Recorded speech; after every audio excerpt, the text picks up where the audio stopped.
Good morning. This morning I've chosen my favourite hymn. It's a very old one.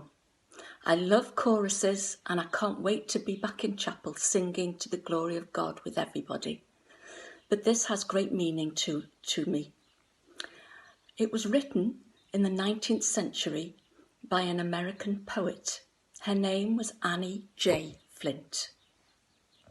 When she was 3 years old, her mother died giving birth to her sister.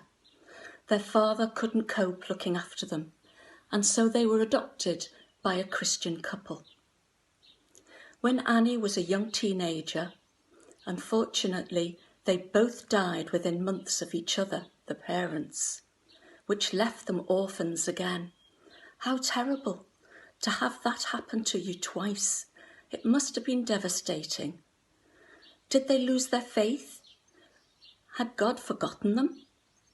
I don't think so, because this is the hymn that she wrote, and I'm going to read it to you now. He gives us more grace as our burdens grow greater. He sends us more strength as the labours increase.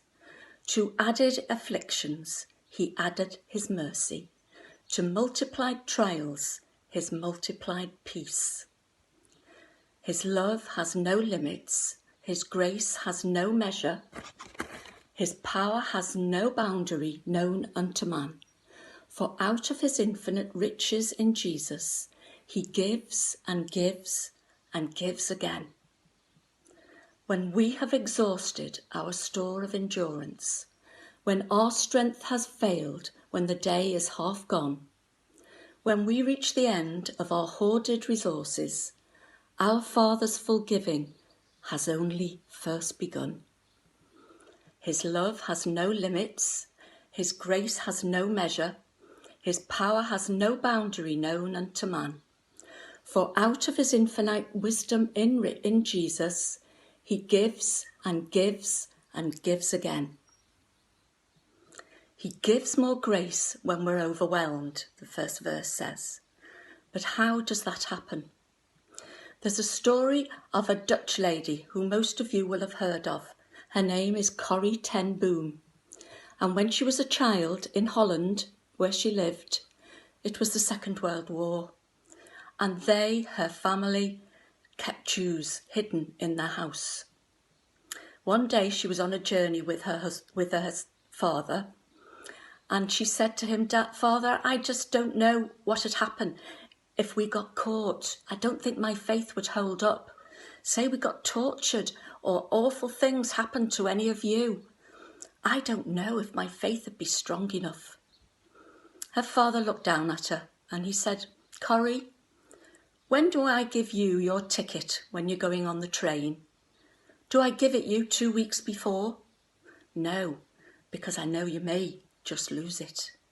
I give it to you just before you get on." And that is exactly what our Heavenly Father does. And if any of you have read her books, you know that she did go on to get caught. Her family were all killed. She went into a concentration camp with her sister, and the two of them stayed there for many years.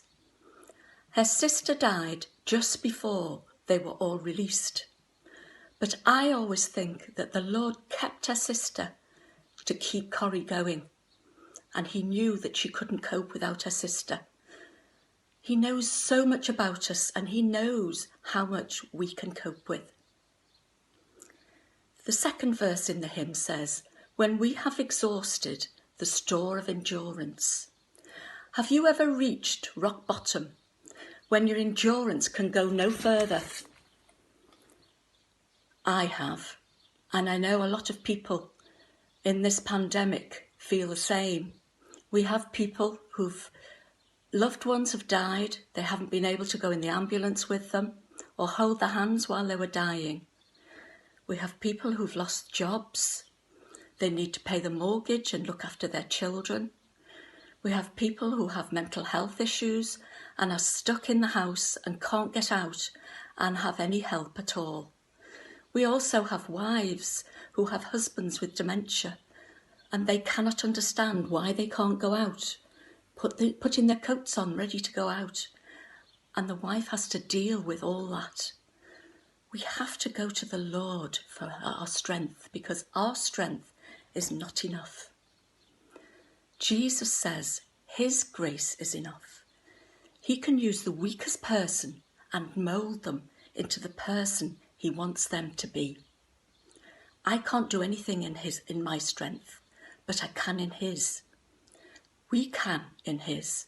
His love is limitless. It's never ending. His grace can't be measured. Anyone and everyone can come to him. If we just believe and ask him into our lives, he will show us the way. His power is far greater than we can ever imagine. And we can do anything he asks if we go in his strength. He's a giver. He has love unending, an overwhelming love. And he gives and he gives and he gives again. Thank you. Have a blessed day. Bye-bye.